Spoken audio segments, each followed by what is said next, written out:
Welcome back to வரன் reacts podcast தமிழன் channel. இந்த லியோ டிகோட் பார்ட் 9 இது. பிகஸ்ட் ட்விஸ்ட் இன் லியோ, லோகேஷ் கதையில் முக்கிய திருப்பங்கள் பார்க்கலாமா? மொத்தம் இதுக்கு முன்னாடி 8 எபிசோட்ஸ் வந்திருக்கு. நம்ம எல்லாமே ரியாக்ட் பண்ணியிருப்போம். பிளேலிஸ்ட்டில் இருக்கும், மறக்காம செக் பண்ணி பாருங்கள். நம்ம சேனலுக்கு யாரும் புதுசாக வந்திருந்தீங்கன்னா சப்ஸ்கிரைப் பண்ணிட்டு என்னோட தொடர்ந்து பாருங்கள். வீடியோக்குள்ள போகலாம். புஷ்பா உயிரோடு இருக்க வாய்ப்பில்லை என்றும் மலேசியா அல்லது சீனாவில் இருக்கலாம் என்றும் கருத்துகள் நிலவுகின்றன. புஷ்பாவை கொன்று புதைத்துவிட்டு காவல்துறை நாடகம் ஆடுகிறதா? RIP. Bloody sweet. இது 9th எபிசோடு. இதுக்கப்புறமா எபிசோட்ஸ் இருக்குமா என்னன்னு சொல்லி இவர் தான் கன்ஃபார்ம் பண்ணணும். Hey guys, welcome back to another episode of PT.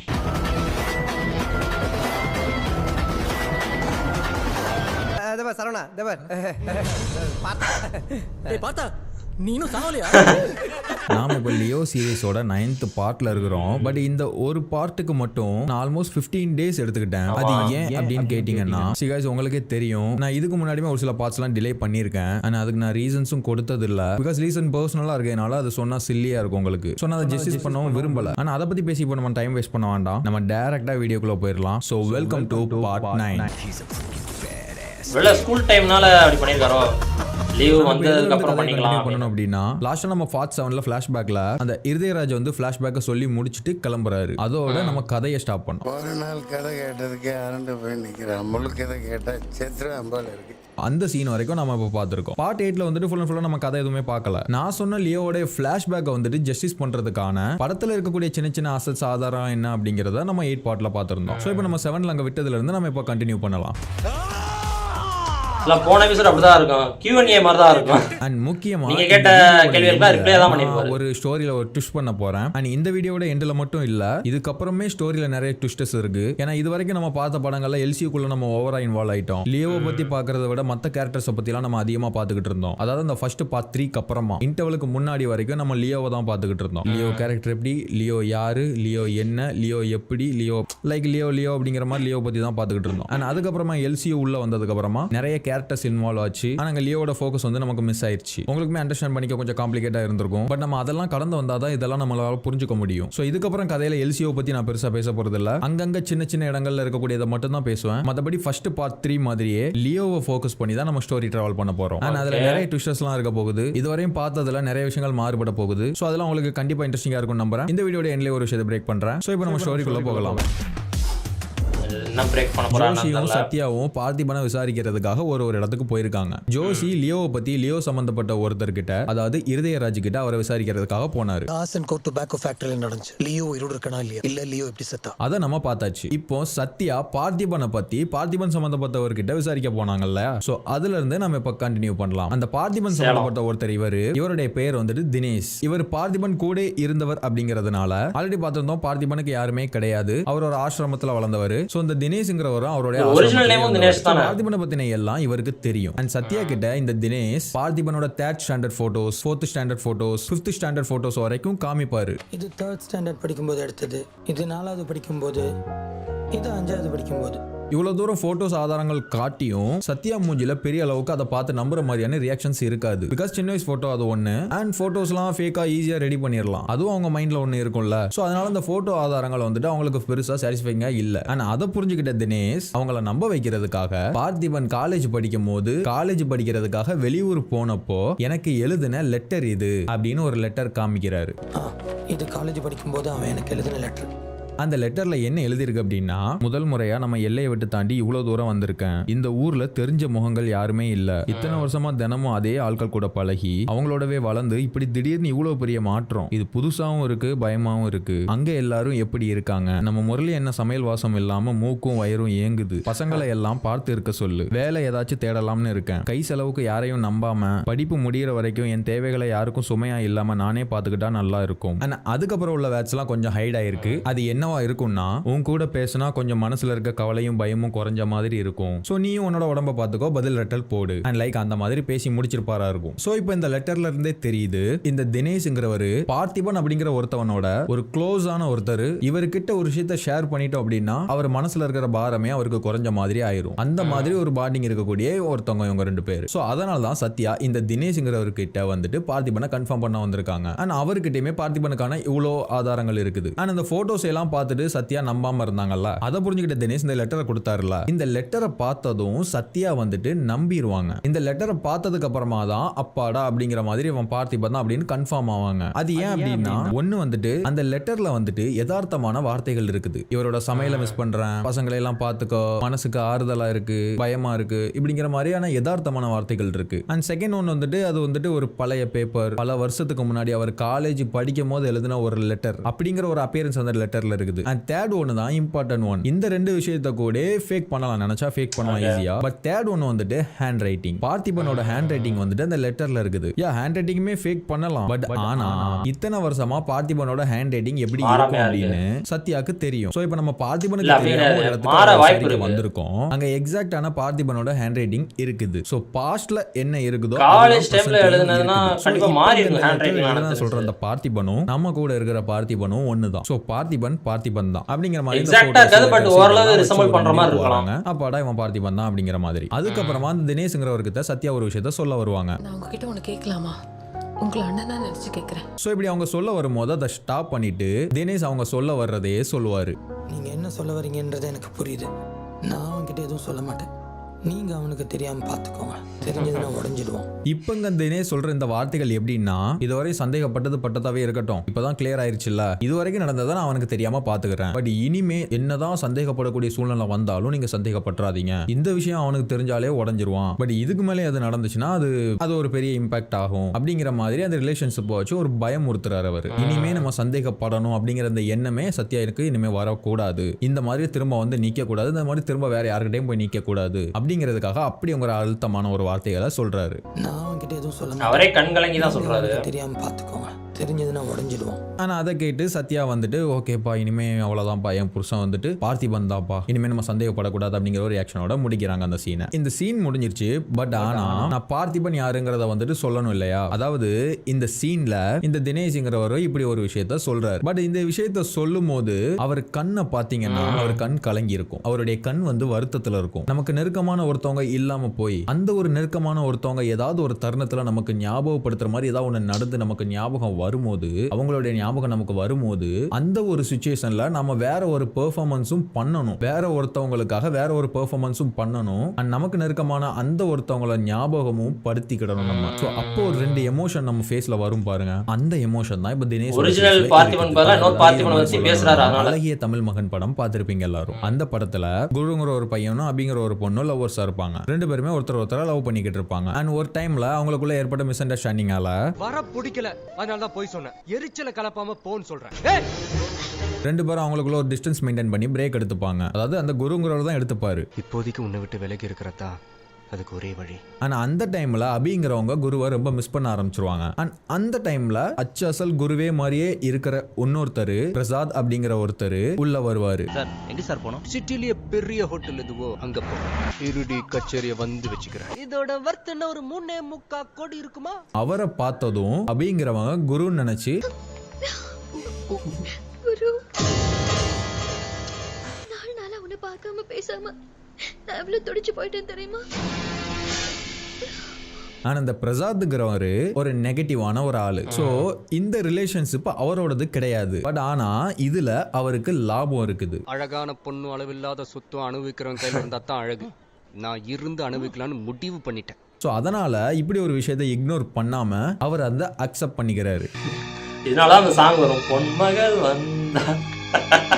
அந்த குருவோடைய அடையாளத்தை அவர் எடுத்துக்கிறாரு. சோ அதுக்கப்புறமா ஒரு குருவா லைஃப் வாழ ஆரம்பிப்பாரு. அபி நான் குரு பேசுறேன்.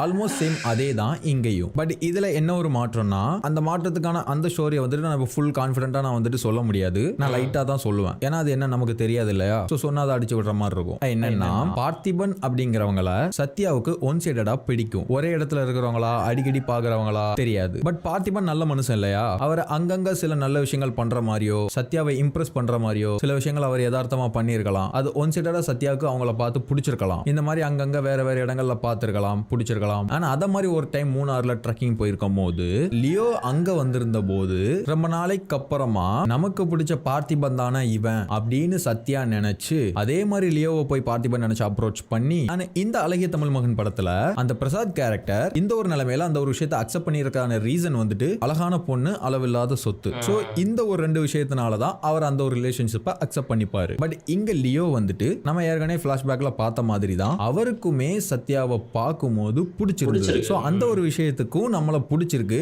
பட் நம்மள பிடிக்கல, நம்ம அடையாளத்துல இருக்கிற வேற ஒருத்தனை பிடிச்சிருக்கு. சோ இவங்க லியோவுக்கு சத்யா அப்படிங்கிற ஒருத்தவங்களால அந்த ஒரு லவ் பிளஷர் அது அவருக்கு பிடிச்சிருக்கு. சோ அவர் அதை எடுத்துக்கிட்டாரு. சோ இந்த அழகிய தமிழ் மகன் படத்துல பிரசாதோட அந்த ஒரு வேஷம் ஒரு இடத்துல பிரேக் ஆகும். அது ஏன் அப்படின்னா அவங்களோட மெமரிஸ், குருவும் அபியும் ஆல்ரெடி ரொம்ப வருஷமா ஒன்னா லவ் பண்ணிட்டு இருந்திருக்காங்க. சோ அவங்களுக்குள்ள சில பல மெமரிஸ் கிரியேட் ஆயிருக்கும். சோ அந்த ஒரு மெமரிஸை பிரசாத் தப்பா புரிஞ்சுக்கிட்டதால அவருடைய வேஷம் கலைஞ்சிரும், அவர் மாட்டிப்பாரு. அன்னைக்கு மாதிரியே இன்னைக்கும் அன்னைக்கு என்ன நடந்தது? நமக்குள்ள தப்பு நடந்துருச்சுல்ல. சத்தியமா என் குரு இல்ல. அண்ட் குருங்கிற அந்த இன்னொரு உருவத்துல இருக்க ஒருத்தரும் உயிரோட இருந்து திரும்ப திரும்ப வந்து ப்ரூஃப் பண்றதுனாலையும் அவர் மாட்டிப்பாரு. அவனை நம்பாத, அவன் பாம்பேக்காரன். உருவம் ஒரே மாதிரி இருக்கிறத வச்சு உன்னை ஏமாத்திட்டு இருக்கான். மற்றபடி சேம் பிரசாத் மாதிரி தான் லியோவும் அந்த ஹேண்ட் ரைட்டிங்லாம் மாற்றி மேட்ச் பண்ணி வச்சுக்கிறது நம்ம ஆல்ரெடி பார்த்துருந்தோம். இந்த நான் படத்தில் பார்த்துருந்தோம்.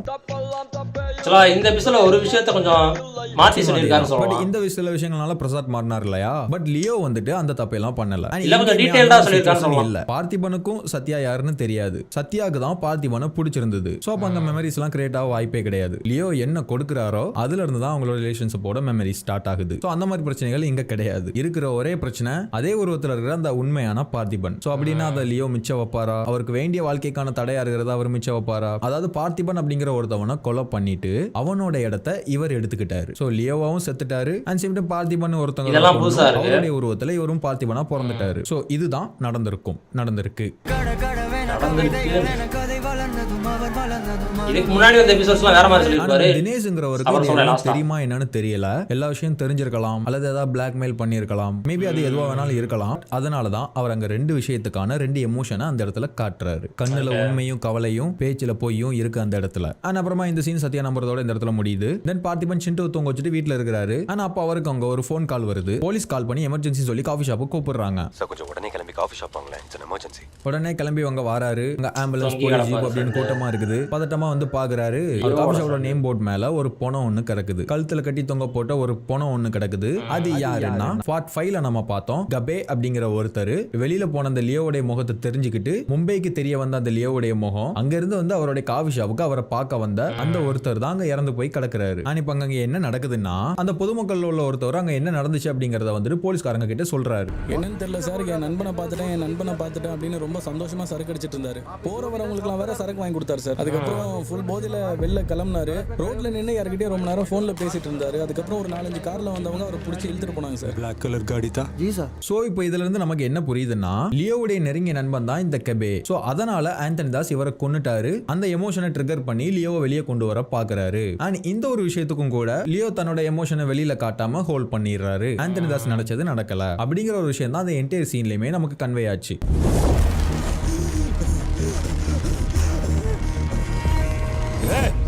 பட் ஆனா ஆக்சுவலி அந்த சீன் அப்படி ஒரு விஷயத்தை கன்வே பண்ணல. அந்த சீன் நமக்கு என்ன கன்வே பண்ணுது அப்படின்னா, முதல்ல ஆந்தனி தாஸ் எதுக்காக இந்த கேபேயை கொல்லணும்? லியோவை ட்ரிகர் பண்றதுக்காகவா? கண்டிப்பா அதுக்கு இருக்காது. பிகாஸ் லியோவை பத்தி ஆந்தனி தாஸுக்கு நல்லா தெரியும். அந்த காஃபி ஷாப்ல சின்ன சின்ன மூவ்ஸே நோட் பண்ணாரு பாத்தீங்களா? சோ லியோ யாரு, எப்படிப்பட்டவன், அவனோட கேரக்டர் என்ன அப்படிங்கிறது எல்லாம் அவருக்கு தெளிவா தெரியும். அவன் கண்ணை நான் பார்த்தேன், அவன் கண்ணு எனக்கு தெரியும், அவன் தான் அது.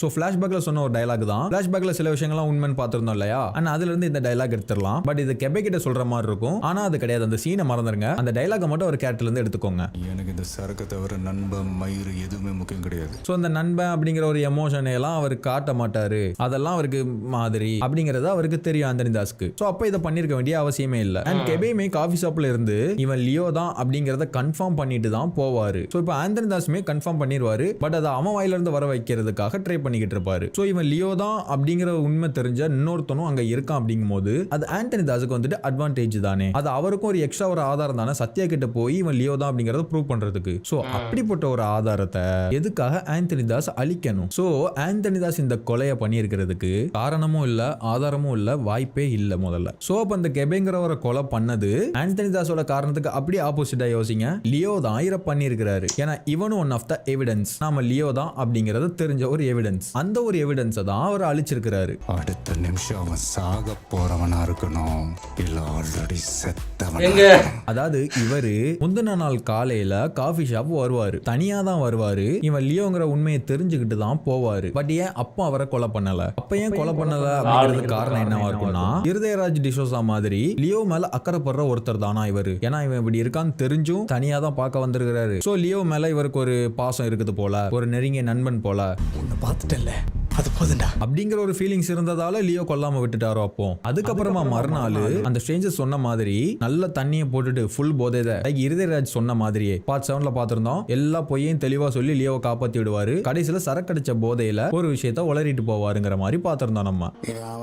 தேவையில்லாம ஒரு அப்பா இவள் கூட விளையாடுது. ஸோ இப்போ சேம் அதே மாதிரியே இவரும் ஃபுல் போதையில இந்த விஷயத்த ரோட்ல நின்று எல்லாத்தையும் உளர்றாரு. ஃபோன் அடிச்சு யாருக்கிட்டயோ உளர்றாரு. அதுக்கப்புறம் ஃபுல் போதையில வெளில கிளம்பினாரு. ரோட்ல நின்று யாருக்கிட்டே ரொம்ப நேரம் போன்ல பேசிட்டு இருந்தாரு. ஸோ அதனால லியோ அதுக்கப்புறமா கோவப்பட்டு இவரை கொண்டு இருப்பாரு. இப்படிதான் இருந்திருக்கும், இப்படி இருந்திருக்கலாம். பட் இப்படி இருக்க வாய்ப்பு இல்லை எனக்கு தெரிஞ்சு. லியோ சும்மாலாம் ஃபீலிங்ஸ் பார்க்க மாட்டாரு. ஆல்ரெடி பார்த்திருந்தோம் தங்கச்சி மேல, சத்யா மேல. மற்றபடி இந்த நண்பன் அதெல்லாம் பார்க்க மாட்டாரு. ஸோ அதே தான், அது ஃபிக்ஸ்டு தான், அதை சேஞ்ச் பண்ண வேண்டிய அவசியம் இல்லை. அன்னைக்கு காலையிலே ஏன் அவரை கொலை பண்ணல அப்படின்னா, அன்னைக்கு காலையில அவர் காஃபி ஷாப் வந்தது போது அப்பயோ இல்லாட்டி அன்னைக்கு நாள் நைட்டோ அவரை ஏன் கொலை பண்ணல அப்படின்னா, ஏன்னா அந்த நாள்ல இருந்து தான் சத்யா வந்துட்டு பார்த்திபனை சந்தேகப்பட ஆரம்பிப்பாங்க. வேண்டாம், அவ ஏற்கனவே பயந்துருக்கா.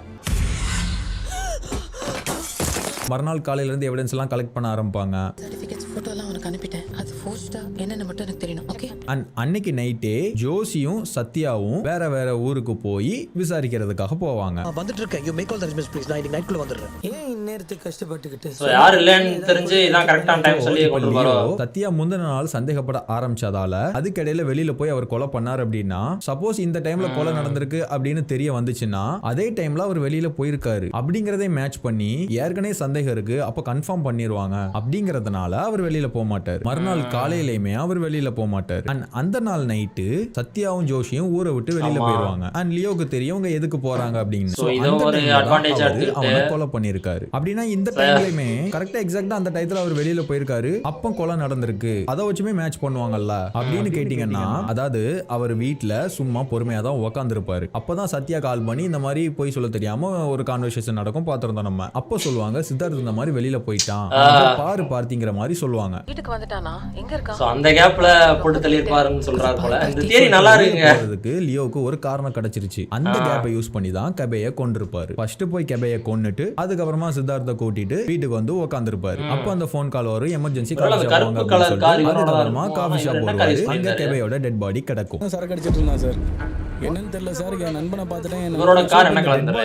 அவரோட காஃபி ஷாப் மேலே அவர் ஏன் போட்டிருக்காரு அப்படின்னு கேட்டீங்கன்னா, இது வந்துட்டு இன்னொரு ஒரு பிரச்சனையை கிளியர் பண்றதுக்காக. இப்ப கெபே தனியா வந்திருக்காரு, அவரை நம்ம ஈஸியா கொலை பண்ணிட்டோம். பட் தன்னோட அப்பா வந்துட்டு ஒரு கூட்டத்தோட வந்திருக்கான். கொல்லணும்னா அவனுங்க எல்லாரையுமே கொல்லணும். அது வந்துட்டு கொஞ்சம் ரிஸ்க், எல்லாருக்குமே தெரிஞ்சிடும். ஃபர்ஸ்ட் அவன் அந்த ஊரை விட்டு கிளப்பணும், இல்லாட்டி அவன் மேல ஏதாவது பழிய போட்டு அவனை ஜெயில தள்ளணும். இப்படிங்கிற மாதிரி ஆண்டனி தாஸுக்கு ஒரு ஸ்ட்ரகிள் கொடுக்கணும் அப்படிங்கிறதுக்காக அவர் கொலை பண்ணிட்டு அவருடைய காஃபி ஷாப் மேலே அந்த டெட் பாடியை கொண்டு வந்து போடுறாரு. தானே கொலை பண்ணிட்டு தன்னோட கடை மேல அந்த டெட் பாடியை போட்டு தனக்கு தானே எவனும் ஒரு பிரச்சனையை கொடுத்துக்க மாட்டான் அப்படிங்கிற ஒரு விஷயத்தை எல்லாரும் யோசிப்பாங்க. சோ பார்த்திபன் மேல சந்தேகமும் வராது. பார்த்திபனை மாட்டி விடுறதுக்காக வேற ஒருத்தவங்க பண்ணிருக்காங்க அப்படிங்கிற மாதிரி தான் அது ஆகும். சோ அந்த ஒரு விஷயத்த பொதுமக்கள்ல இருந்து ஒருத்தன் ஒரு விஷயத்த சொன்னதா பார்த்திருந்தோமா, அவனுமே அந்த இடத்துல போய் சொல்றான். சோ இதெல்லாம் லியோவுடைய ஒரு பிளான். சத்யாவும் ஜோஷியும் ஊர்ல இல்லாம போன அந்த நைட்டு தனக்கு இருக்கக்கூடிய பிரச்சனைகளை எந்த பிரச்சனையும் வராம கேஷுவலா கிளியர் பண்றாரு. அதுக்கான பிளான் தான், அதுக்கான எக்ஸிகியூஷன் தான் இது எல்லாமே. வெளியில போன சமயத்துல இதெல்லாம் நடந்திருக்கு. பட் ஆனா அவர் வீட்டை விட்டு வெளியே கூப்பிடுறதுக்காக. சோ அவர் மேல சந்தேகம் வராது சத்யாக்கு. கபையை கொலை பண்ணிட்டாரு, அந்த எவிடன்ஸையும் கிளியர் பண்ணிட்டாரு. அந்த பணத்தை எடுத்துட்டு வந்து தன்னோட காஃபி ஷாப் மேலே போட்டு இப்படி பப்ளிக்கை விட்டு ஒரு விஷயத்த சொல்ல வச்சு என்ன பழி வாங்குறதுக்காக இந்த ஆண்டனி தாஸ் தான் பண்ணிருக்கான் அப்படிங்கிற பழிய ஆண்டனி தாஸ் மேல போட்டு ஒரே நைட்டு கூட கிடையாது, அவருக்கு வெளியில போக டைம் கிடைச்ச அந்த ஒரு சின்ன கேப்ல அவருடைய பிரச்சனை எல்லாத்தையுமே எல்லாத்தையுமே சால்வ் பண்ணிட்டாரு. ஆனா அந்த ஃபோன் கால் வந்தோடனே அந்த இடத்துக்கு வந்து யதார்த்தமா பாக்குற மாதிரி நடிப்பாரு. என்னடா நமக்கு இப்படி பிரச்சனை வருதா, நமக்கு இப்படி பிரச்சனை கொடுக்குறானுங்களா இவனுங்கெல்லாம் சேர்ந்து, ஆந்தனி தாஸ் இவங்கெல்லாம் சேர்ந்து அப்படிங்கிற மாதிரி அங்க ஒரு ரியாக்ஷன் கொடுக்காரு. பிகாஸ் அந்த போலீஸ்காரன் வந்துட்டு அப்போ பார்த்திபனை தான் பார்த்துக்கிட்டே இருப்பான். ஸோ அதுக்காக அங்க ஒரு பெர்ஃபார்மன்ஸ் பண்றாரு. ஆனா அதுக்கப்புறமா பிளாக் கலர் கார் தானான்னு கேட்டு ஆந்தனி தாஸ் பக்கம் திருப்புறாரு. ஆனா அதுக்கப்புறமா அந்த போலீஸ்காரன் வந்துட்டு உன்னை பார்க்க வந்திருக்கான், உன் ஃப்ரெண்டுன்னு சொல்லியிருக்கான், உங்க 2 பேருக்குள்ள என்ன சம்பந்தம் அப்படிங்கிற மாதிரி கேட்கும் போது, உன் ஃப்ரெண்டுன்னு சொல்லி கடைக்கு வந்திருக்கான், உன் கூட உட்காந்து பேசியிருக்கான், உனக்கு என்ன சம்பந்தம் சொல்லு. இவன் என் ஃப்ரெண்டா இருந்தா, எனக்கு நெருக்கமா இருந்தா, அவன் இறந்து போயிருக்கான், என் கண்ணு கலங்குள்ள, என் கண்ணுல ஏதாவது ஒரு டிஃபரன்ஸ் தெரியுதா, ஒரு நெருக்கமானவங்களோட இழப்ப பார்த்த டிஃபரன்ஸ் ஏதாவது தெரியுதா அப்படிங்கிற மாதிரி அதை காட்டி அங்க கன்ஃபார்ம் பண்றாரு. என் கண்ணை பாருங்க கலங்கி இருக்கு, இது எனக்கான ஒரு ட்ராப், எனக்கு எதுக்கு சம்பந்தம் இல்லை அப்படிங்கிற மாதிரி அங்க ஒரு விஷயத்தை கிளியர் பண்ணிட்டு, இவன் யாருன்னு எனக்கு தெரியாது சார், என் கடை வாசல்ல வந்து இவன் செத்ததுக்கு நான் எப்படி சார் காரணமா முடியும்? எல்லாரையும் நம்ப வச்சுட்டு ஒண்ணுமே தெரியாத மாதிரி பயந்துற மாதிரி அங்க இருந்து கிளம்புறாரு. சின்ன பொண்ணு வீட்டுல தனியா விட்டு வந்திருக்கிறேன், எனக்கு பயமா இருக்கு, நான் போனோம். சல் தேங்க்யூ சார். ஆனால் அதுக்கப்புறமா வீட்டுக்கு போய் கேஷுவலாக ட்ரெஸ் சேஞ்ச் பண்ணுறாரு. இருக்கிற ப்ராப்ளம்ஸ் எல்லாம் ரிடியூஸ் பண்ண மாதிரி ஒரு ரிலாக்ஸான ரியாக்ஷன் அங்கே. ஆனால் அப்புறமா டப்புன்னு திரும்புறாரு. ஆனால் அங்கே வேற இன்னொரு விஷயமும் பேலன்ஸ் இருக்குது. அந்த ஒரு ப்ராப்ளமே அவர் கிளியர் பண்ணி ஆகணும். ஆனால் அது என்னங்கிறத நம்ம அப்புறமா பார்க்கலாம். அடுத்த எபிசோடு சொல்கிறாரா? அண்ட் தென் அப்படி கட் பண்ணி அடுத்த சீன் ஜோஷியோட வீட்டில், அதாவது விசாரிக்க போனாங்கல்ல ஜோஷி, சத்யா, பிரியா அவங்களாம் ரிட்டர்ன் வந்துட்டாங்க. இப்போ ஜோஷியோட வீட்டில் ஜோஷியும் பிரியாவும் இருக்கிறாங்க. அங்க கேஷுவலா தம் அடிச்சுக்கிட்டு இருக்க ஜோஷி கிட்ட பிரியா சில வார்த்தைகள் சொல்றாங்க. எனக்கு பார்த்திபனை பார்த்தா பாவப்படுறதா இல்ல சந்தேகப்படுறதானே தெரியல. அண்ட் இதுக்கு ஜோஷி ஒரு ரீப்ளை பண்ணுவாரு. அந்த ரீப்ளை என்னங்கறத பாக்குறதுக்கு முன்னாடி எண்டிங்ல ஒரு ட்விஸ்ட் ஒன்னு வச்சிருக்கேன்னு சொன்னல, அது என்னன்னு பாத்துக்கலாமா? ஜோஷி பார்த்திபனை சந்தேகப்பட்டு விசாரிக்கிறதுக்காக போகல. ஜோஷி பார்த்திபனை இவ்வளோ நாள் சந்தேகப்படல. அதாவது ஜோஷி பார்த்திபன் என்ன பண்றாரோ, அதாவது லியோ என்ன பண்றாரோ அதை தான் ஜோஷியும் பண்ணிக்கிட்டு இருக்காரு. ஐ மீன் ஜோஷியுமே நடிக்கிறாரு. ஏன்னா இவன் லியோ தான், பார்த்திபன் தான் லியோ அப்படிங்கிற ஒரு விஷயம் ஜோஷிக்குமே தெரியும். அது எப்படின்னு கேட்டீங்கன்னா இந்த ஒரு சீன்ல இந்த ஷாட்டை பாருங்க. Kumar sir, what the fuck is happening? Sir யா குछ भी ठीक नहीं सारे சார், இங்க எதுவுமே சரியில்லை சார். ஸோ இந்த ஹைனா சீன்ல ஜோஷி ஹைனாவை கட்டுப்படுத்துறதுக்கு யாராலையும் முடியல. அந்த ஹைனாவை கட்டுப்படுத்துறதுக்காக பார்த்திபனை கூப்பிடுவாரு. அது நம்ம எல்லாருக்குமே தெரியும். அந்த பார்த்திபனுடைய நம்பரை அவர் என்னன்னு சேவ் பண்ணிருக்காருன்னு பாருங்களேன்.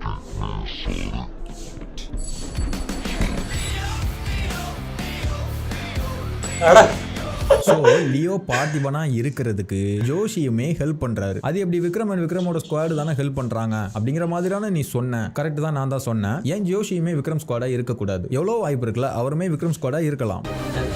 நிறைய தடவை பார்த்துருப்பார்ல, லாஸ்டா பார்க்கும்போது கண்டுபிடிச்சிருப்பாருன்னு நினைக்கிறேன் இந்த டீட்டெயிலையுமே. பார்த்திபனை நீ லியோ தான் அப்படிங்கிற மாதிரி சந்தேகப்பட்டு ஒரு சில இடங்கள்ல எல்லாம் சந்தேகப்பட்டு விசாரிப்பாரு. அதெல்லாம் என்னன்னு கேட்டீங்கன்னா நீங்க நல்லா தெரியும். ஜோஷி வந்துட்டு பார்த்திபனா, அதாவது லியோவை தனியா சந்தேகப்படுற மாதிரி, தனியா அவரை விசாரிக்கிற மாதிரி எந்த ஒரு சீனுமே இருக்காது. அவர் சத்யாவுக்கு முன்னாடி தான் லியோவை சந்தேகப்படுவாரு. அது ஏன் பண்றாருன்னா அவரும் கூட சேர்ந்து அவங்கள மாதிரி சந்தேகப்பட்டு திரும்ப அவருக்கு கடமைக்காக ஏதாவது ஒண்ணு விசாரிச்சு திரும்ப அவரே இவன் பார்த்திபன் தான் லியோ இல்லங்கிறத திரும்ப அவரே ஒத்துக்கிட்டா இன்னொரு போல்டான ஒரு அட்வான்டேஜ் தானே அது. சத்யான் மத்தவங்க எல்லாம் இவன் பார்த்திபன் தான் அப்படிங்கறத ஒரு நம்புறதுக்கு. சோ அதுக்காக தான் இவ்வளவு டிராமா ஜோஷி கிட்ட இருந்து. சோ அப்படிப்பட்ட ஒரு ஆன்சரை தான் இங்க பிரியா கிட்ட அவர் சொல்றாரு. எனக்கு பார்த்திபனை பார்த்தா பாவப்படுறதா இல்ல சந்தேகப்படுறதானே தெரியல. பிரியா திரும்பவும் நம்பவா வேணாமான்னு தெரியல அப்படிங்கிற மாதிரி சொல்லும் போது இப்படி ஒரு ஆன்சரை அங்க பண்றாரு. மனுஷனா பிறந்த ஒவ்வொருத்தனுக்கும் பொய்சல் நடிக்கிறது ஒரு அளவு இருக்கு. அது ஒரு பிரேக்கிங் பாயிண்ட் வரைக்கும் தான். அந்த பிரேக்கிங் பாயிண்ட் தொட்டதுக்கு அப்புறம் யாராலையும் அதுக்கு மேல நடிக்க முடியாது. ஏன்னா அந்த அளவுக்கு மன வலிமை யாருக்குமே கிடையாது. எனக்கு தெரிஞ்சு பார்த்திபன் நடிக்கல, அவன் பார்த்திபன் தான். அவன் பார்த்திபன் தான் அவரை கன்ஃபார்ம் பண்ணதுக்கு அப்புறமா பிரியாவுடைய ரியாக்ஷனை பாருங்க. அவங்க நம்பிட்டாங்க அப்படிங்கிற ஒரு ரியாக்ஷன். அவன் பார்த்திபன் தான். எங்க செம்ம ட்விஸ்ட்ங்க இது. Plan success. அண்ட் அதுக்கப்புறமா இப்படி ஒரு வார்த்தை சொல்லுவாரு. அதுக்கு மேல உண்மையை சொல்லணும்னா செத்து போனதா சொல்ற அந்த லியோ தான் உயிரோட வந்து சொல்லணும். அதாவது இனிமே அவனை சந்தேகப்படுறதுக்கு வேற எந்த ஆதாரமும் இல்ல. இறந்து போன அந்த ஆதாரமே வந்தாலும் வேற வேறங்கிறதை மென்ஷன் பண்றாரு. லியோ தான் செத்து போயிட்டாருங்கிறதையும் அங்க மென்ஷன் பண்றாரு. அப்படி செத்து போனவனே உயிரோட வந்து சொன்னாதான் நீங்க நம்புவீங்களா அப்படிங்கிற மாதிரியும் ஒரு விஷயத்தை அப்படி செட் பண்றாரு. நம்புங்க, நம்பிதான் ஆகணும் அப்படிங்கறத வந்துட்டு அங்க கன்வே பண்றாரு. அங்க அழுத்துறாரு அவரு. செத்து போனதா சொல்ற அந்த லியோ தான் உயிரோட வந்து சொல்லணும். தென் அப்புறமா அதே டைம்ல பார்த்திபன் வீட்டுல நடக்கிற விஷயங்கள், வீட்டுக்கு வந்த சத்யா கிட்ட பார்த்திபன் நடந்துக்கிற விஷயங்கள், அதெல்லாம் என்ன, அதுக்குள்ள எல்லாம் என்னென்னலாம் இருக்கு அப்படிங்கறத நம்ம வந்துட்டு அடுத்த பார்ட்ல பார்க்கலாம். ஒரு ஜிவிஎம்மோட போனை பார்த்துட்டாங்கன்னா கொஞ்சம் கஷ்டம் தானே. ஏன் அப்படி பப்ளிக்கா அவரோட பேரே சேவ் பண்ணிருக்காரு லியோன்னு. இன்னொரு ட்விஸ்ட் என்ன அப்படிங்கறதையும் பாத்துறலாம். ஜோஷி வந்து லியோ கிட்ட இருந்து போன் வரும்போது அங்க லியோ அப்படிங்கிற அவருடைய பேர் வந்துட்டு அங்க சேவ் ஆயிருக்கும். சோ அப்போ அங்க அவர் அந்த மொபைல பக்கத்துல குமார்னு ஒருத்தர் நின்னுகிட்டு இருப்பாரு. அவர் அதை பாத்துருவாரு அப்படிங்கிற அந்த பயம் கூட இல்லாம மொபைல் அங்க கேஷுவலா வச்சிருப்பாரு. யா कुछ भी ठीक नहीं सारे சார், எதுவுமே சரியில்லை சார். ஒருவேளை இவரும் அது எப்படி, இதுக்கு என்ன அர்த்தம், இது ஏன் இப்படி நடக்குது அப்படின்னு கேட்டீங்கன்னா, அந்த குமார் அப்படிங்கிறவரும் விக்ரம் ஸ்குவாடோட ஒரு மெம்பர் தான். அதாவது குமாருக்கும் தெரியும் இவர் லியோ தான் அப்படிங்கிறது. ஸோ அதனால தான் ஜோஷியை வந்துட்டு அந்த போனை மறைக்காம அங்க கேஷுவலா வச்சிருந்தாரு.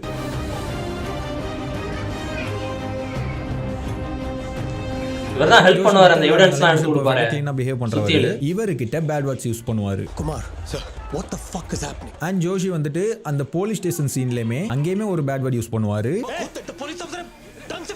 ஆனா அதுக்கப்புறமா அதே ஹைனா சீன்ல அந்த போலீஸ்காரங்களாம் இன்சல்ட் பண்ணி விடுவாங்க. அப்பவுமே சில பேட் வேர்ட்ஸ் வாய்க்குள்ள முணங்குவாரு. ஸோ ஜோஷி வந்துட்டு கரெக்டான ஷிட்டான ஆளு, ரொம்ப பொறுமையான ஆளு, கிளீனான ஆளு அப்படிங்கிறது வந்துட்டு கிடையாது அப்படின்னு அவர் நடிச்சு காட்டிக்கிட்டு இருக்காரு. லைக் லியோ மாதிரி. அந்த விக்ரம் ஸ்குவாட்ல உள்ளவங்க எல்லாம் விக்ரம் படத்துல வேற வேற கேரக்டரா நடிச்சுக்கிட்டு இருப்பாங்கல்ல, விக்ரம சுத்தியே வேற வேற கேரக்டரா நடிச்சுக்கிட்டு இருப்பாங்கல்ல, சேம் லைக் அதே மாதிரி தான் இங்கேயும் இந்த ஜோஷியும் குமாரும். அண்ட் குமார் அங்க அதுக்கு ஜோஷிக்கு ஆன்சர் பண்ணுவாரு. ஆனா அப்ப அங்க ஒரு செகண்ட் பக்கத்துல யாரும் இல்ல அப்படின்னு தெரிஞ்சதும் ஒரு செகண்ட் டிரான்ஸ்ஃபார்ம் ஆகி கிளீனா தமிழ்ல பேசுவார். அதாவது இவங்க 2 பேர் தமிழ் தானே, அதனால தமிழ்ல பேசிக்கிறாங்க அப்படிங்கிற ஒரு விஷயத்த அங்க அவங்க கன்வே பண்ணல. அவங்க 2 பேரும் அவங்களோட கேரக்டர்ல நடிச்சுக்கிட்டு இருக்காங்க. ஒரு செகண்ட் பக்கத்துல யாரும் இல்ல அப்படிங்கும் போது அவங்களுடைய ஆக்சுவல் கேரக்டர், ஆக்சுவல் கான்வர்சேஷன் அந்த இடத்துக்கு வருது. தமிழ்னால தமிழ்ல பேசுறாங்கன்னு நினைச்சேன். குமார் ஓகே, நிறைய அர்த்தங்கள் இருக்குங்க அப்பா. அண்ட் இந்த குமாருங்கிறவரு சில இடங்கள்ல நீங்க லியோ கிடையாது பார்த்திபன் தான் பார்த்திபனான்னு அங்கங்க அழுத்துவாரு. லியோவுக்கு வந்துட்டு ஞாபகப்படுத்துவாரு. லியோ ஒரு கட்டத்துக்கு மேல தான் பார்த்திபனா வாழ்ந்துட்டு இருக்கிறத மறந்து பார்த்திபன் கூப்பிட்டாலும் திரும்பாம இருப்பாரா, அப்போ வந்துட்டு அவருக்கு ஞாபகப்படுத்துவாரு. பார்த்திபன், பார்த்திபன், ஐயே சார், பார்த்திபன் தானே?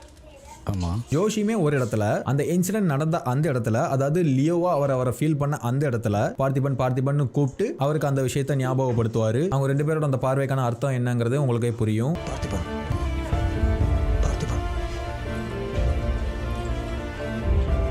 அண்ட் இந்த போலீஸ் ஸ்டேஷன் சீன்ல உன்னுடைய உடம்புல அசால்ட்ஸ்க்கான எந்த ஆதாரமும் இல்ல, எந்த காயமும் இல்ல, நம்ம ப்ரொடெக்ஷன் கேட்க முடியாது அப்படிங்கிற மாதிரி ஜோஷி சொல்வாரு. ஏன் பார்த்திபன் அந்த வேணான்னு சொன்ன இல்ல, உன் மேல அசால்ட்டுக்கான எந்த ஆதாரமும் கிடையாது, உன் உடம்புல ஒரு சின்ன காயம் கூட இல்ல, ஏன் உடம்புல காயம் இல்லைன்னு யார் சொன்னா அப்படின்னு ஒரு வார்த்தை தான் சொல்லுவாரு.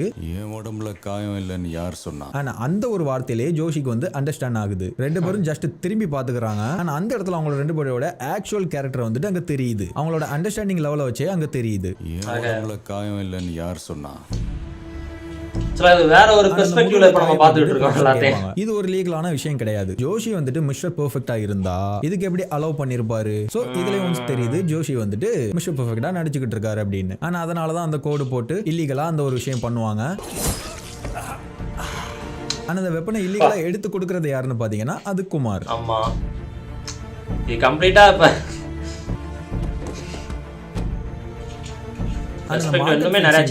பார்த்திபனோட குடும்பத்துக்கு லைஃப் தட்டு இருக்கு அப்படிங்கிற ஒரு விஷயத்த இன்ஃபார்ம் பண்ணாம இருக்காரு இன்ஸ்பெக்டர் அப்படிங்கிற ஒரு விஷயத்த ஜோஷி கிட்ட சொல்றதும் குமார் தான். பார்த்திபனோட ஃபேமிலிக்கு லைஃப் தட்டு இருக்குன்னு அண்டர்கவர்ல இருந்து இன்சோர்ஸ்க்கு 2 வாரத்துக்கு முன்னாடி இன்ஃபர்மேஷன் வந்து அது இன்ஸ்பெக்டர் வெளியே சொல்லாம மறைச்சிருக்காரு. சோ அவங்க ஃபேமிலி ப்ரொடெக்ஷன் இல்லாம வெளியே போவான்னு சொல்லி. ஆனா அதுக்கப்புறமா தான் ஜோஷி லியோ கிட்ட சொல்லுவாரு, பார்த்திபா எங்க இருக்கு, உன்னை சுத்தி சந்தேகப்படுற மாதிரியா இருக்காங்களா, டிபார்ட்மெண்ட்டுக்கு ஊருக்குள்ள புதுசா சில பேர் இறங்கியிருக்காங்க, இன்ஃபர்மேஷன் வந்திருக்கு. அண்ட் இந்த ஒரு விஷயம் உங்களுக்கு எல்லாம் புரிஞ்சிருக்கும்னு நினைக்கிறேன். அண்ட் இந்த மாதிரி மட்டும் இல்ல, அண்ட் இதுக்கப்புறமும் கதையில நிறைய ட்விஸ்ட் அண்ட் டர்னிங் பாயிண்ட்ஸ் இருக்குது. அதெல்லாம் என்ன அப்படிங்கறத ஒன் பை ஒன்னா பார்க்கலாம். சோ நெக்ஸ்ட் பார்ட்ல மீட் பண்ணலாம். இந்த வீடியோ லேட்டா வந்ததுக்கு ரொம்ப ரொம்ப சாரி. உங்க வீட்டு பிள்ளையா நினைச்சு எல்லாரும் என்னை மன்னிச்சிருங்க. லேட்டா வந்தாலும் அவ்வளவுதான். Take care, bye bye. bloody sweet. லேட்டா வந்தாலும் லேட்டஸ்டா வந்து வருது அப்படின்னு சொல்ற மாதிரி இருந்தது. அந்த ஒரு ஷாட் காமிச்சார் பார்த்தீங்களா, ஃபோனில் லியோன்னு சேவ் பண்ணியிருக்கா, அதுவே எனக்கு அப்படி இருக்குது, மைண்ட் ப்ளோயிங் அப்படின்னு சொல்கிறதா என்னன்னு தெரில. ரொம்ப வித்தியாசமாக ஒரு ஃபீல் கொடுத்துச்சு எனக்கு. என்ன இது அப்படின்ற மாதிரி பா வேற லெவலுங்க இந்த எபிசோடு. தெரிஞ்சு இந்த கேப்பில் வந்து இன்னுமே நிறைய தடவை படம் பார்த்து என்னென்ன டீட்டெயில்ஸ்லாம் இருக்குது அப்படின்ற மாதிரி நோட் பண்ணியிருப்பாரு தான் தோணுது. அதனால தான் இப்போ கண்டுபிடிச்சி சொல்லியிருக்காருன்னு நினைக்கிறேன். அதுவும் அந்த ஒரு இது இருந்துச்சு பார்த்தீங்களா, சேலத்தில் போயிட்டு அவர் த்ரிஷா வந்து இந்த சேலத்தில் உள்ள தினேஷ் அவர்கிட்ட போயிட்டு கேட்குறாங்கல்ல, அந்த டவுட்டில் வந்து அவரோட சர்டிஃபிகேட்ஸ் ஃபோட்டோஸ்லாம் கேட்குறாங்கல்ல, அந்த சீனில் தினேஷுக்கு வந்து அவரோட பார்த்திபன் ஞாபகம் வந்துருச்சு. அதனால தான் அந்த கண் கலங்கிட்டு அப்புறம் இப்போ ப்ரெசென்ட்டில் வந்து பார்த்திபன் நடிச்சுக்கிட்டு இருக்காரு பற்றி சொல்லிட்டு இருக்காரு. ஸோ அந்த ஒரு இதுதான் 2மே அவர் கொண்டு வந்திருக்காரு. அந்த கண் கலங்கிட்டே அந்த ஒரு ஞாபகம் வந்துருக்கும் போல, அவரோட பார்த்திபன் ஞாபகம் வந்துட்டு பேசியிருக்காரு. அதனால அப்படி இருந்திருக்கும் போல. இன்னொரு மேட்ரு சொன்னார்ல, லியோ மூணாருக்கு போனார், அங்கே தான் த்ரிஷா மீட் பண்ணி அவங்களுக்குள்ள ஒரு லவ் வந்து அப்படி போச்சு அப்படி சொன்னார்ல. இதுக்கு முன்னாடி பழைய எபிசோட்ஸ்லாம் அப்படி தான் சொல்லியிருப்பாரு. இதில் தான் கொஞ்சம் வித்தியாசமாக மாற்றி சொல்கிறதா இல்லை ஒரு ஆடட் பாயிண்ட் மாதிரி சொல்கிறாருன்னு தெரியல. ஏன்னா பழைய எபிசோட்ஸ்லாம் வந்து அதான் மூணார் போனார், ஸோ அந்த லவ் வந்துடும் அப்படி மாதிரி சொல்லியிருப்பாரு. இதில் வந்துட்டு பார்த்திபனைத்தான் த்ரிஷா வந்து லவ் பண்ணியிருக்காங்க, தூரத்துலேருந்தே பார்த்து லவ் பண்ணியிருக்காங்க. ஓகே லவ் பண்ணியிருக்காங்க. அந்த இடத்துல வந்துட்டு லியோ வந்துட்டாரு. ஆல்ரெடி வேற ஒருத்தரை லவ் பண்ணிருந்தாங்க. ஸோ வந்து அவரை போட்டு தள்ளிட்டோ இல்லை ஏதோ என்னமோ அவருக்கு ஆயிடுச்சோ அப்படியோ, அங்கே அந்த இடத்துல வந்துட்டு லியோ வந்துட்டாரு. ஸோ அதுக்கப்புறம் தான் அவங்க அந்த அழகிய தமிழ் மகன் அந்த எக்ஸாம்பிள் சொன்னார்ல. ஸோ அந்த மாதிரி ஒரு கொஞ்சம் மாற்றி சொல்கிறான்னு சொல்லலாமா இல்லை எப்படி, ஓகே எப்படியோ வச்சுக்கலாம். ஆனால் பழைய எபிசோட்ஸ் இந்த மாதிரி சொல்லலை. அது வந்து லியோ தான் வந்திருப்பாரு, ஸோ அவங்கள லவ் பண்ணி அப்படின்ற மாதிரி போயிருக்கும். இது கொஞ்சம் வித்தியாசமான அந்த ஒரு தியரியுமே நல்லா இருந்துச்சு கேட்குறதுக்கு. அப்புறம் அதுபோக அந்த சீன் தாங்க லியோன்னு சேவ் பண்ணி வச்சிருக்காரு கூட. அந்த போலீஸ் அருணா குமாரா நல்லா இருக்குங்க. அப்பா இன்னும் அடுத்த 10th எபிசோடு வரப்போகுது, அதுவுமே கன்ஃபார்ம் பண்ணியிருக்காரு. இன்னும் எவ்வளோ ட்விஸ்டெல்லாம் ரிவீல் பண்ண போகிறாரு என்னன்னு தெரில, பார்க்கலாம். தேங்க்ஸ் ஃபார் வாட்சிங். இங்கே like share comment subscribe for more easing on from Maran. பழைய எபிசோட்ஸ்லாம் மறக்காம செக் பண்ணி பாருங்கள். பிளேலிஸ்ட்டு என் ஸ்க்ரீனில் கூட வந்துருக்கும்.